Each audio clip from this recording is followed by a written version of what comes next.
কোনো কোনো জায়গাতে মসজিদে অলরেডি লাউডস্পিকার খুলে ফেলার কাজ শুরু হচ্ছে, অথচ নির্দেশিকা যেটা ছিল সেটা হচ্ছে যে কোনো ধর্মস্থান, সেটা মন্দির হতে পারে, গুরুদ্বারা, মসজিদ, সেখানে লাউডস্পিকারের সাউন্ড কমাতে হবে।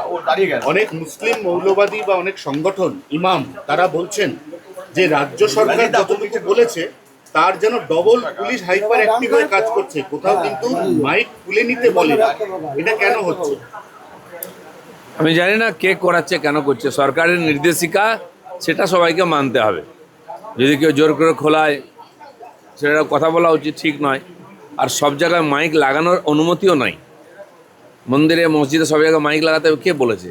যখন এই ধর্মের কাজ শুরু হয়েছে, ভগবান এসছেন, প্রফেটরা এসেছেন, তখন থোড়াই না মাইক ছিল।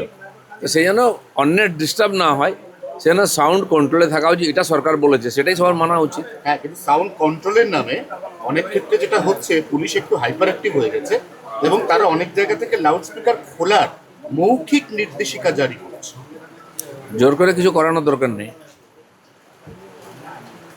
তুরুমণ্ডল বারিক বিশ্বাসের কম্বাইন যে প্রপার্টি, এই প্রপার্টি দেশের অনেক রাজ্য, ভারতের, সেখানকার যে সর্বমোট এক বছরের আর্থিক বাজেট, এই বাজেটকে অলরেডি ছাপিয়ে গেছে। এখন হয়তো অনেক লুপ হলে অনেক টাকা লুকিয়ে আছে, কি বলবেন? পশ্চিমবাংলার সাধারণ মানুষ গরিব, সরকারের কাছে টাকা নেই, কিন্তু কিছু মাফিয়া সরকারের মদতে এত বড় হয়ে গেছে, সরকারের চেয়ে বেশি ধনী হয়ে গেছে। পশ্চিমবাংলায় আরও কত কি দেখতে হবে, সবে সময় আসছে।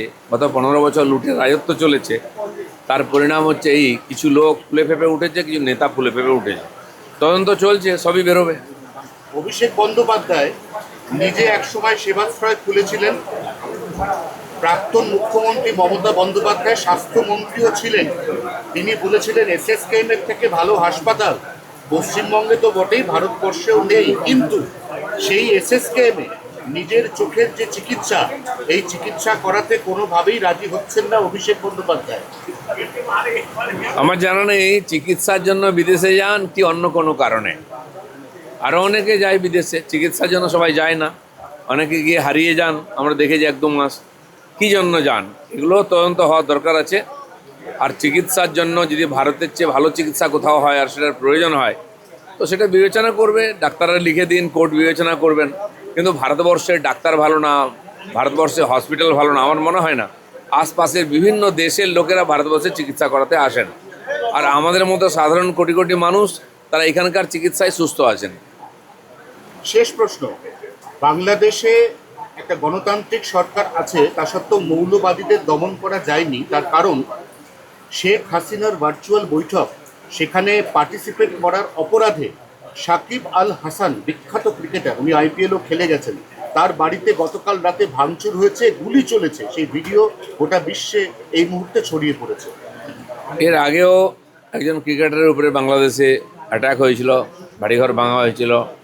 তো ওখানে যা চলছে সেটা অমানবিক। সরকার আসার পরেও, কারণ সরকারকে ওরাই এনেছে যারা সরকারকে চালাচ্ছে, আর তার জন্য তার থেকে বেশি কিছু আশা করা যায় না। আমরা আশা করব বাংলাদেশে শান্তি আসবে, আইনের শাসন, সংবিধানের শাসন আসবে, মানুষ শান্তিতে থাকতে পারবে। বাংলাদেশ যত বেশি অশান্ত হবে তত তো আমাদের চিন্তা, কারণ আমরা পশ্চিমবঙ্গ বাংলাদেশের সঙ্গে সব থেকে বেশি সীমান্ত শেয়ার করি। দেখুন, বাংলাদেশ, পাকিস্তান, নেপাল, শ্রীলঙ্কা, তাতে রাজনৈতিক অস্থিরতা তৈরি হয়েছিল, কিছু জায়গায় সরকারও পরিবর্তন হচ্ছে।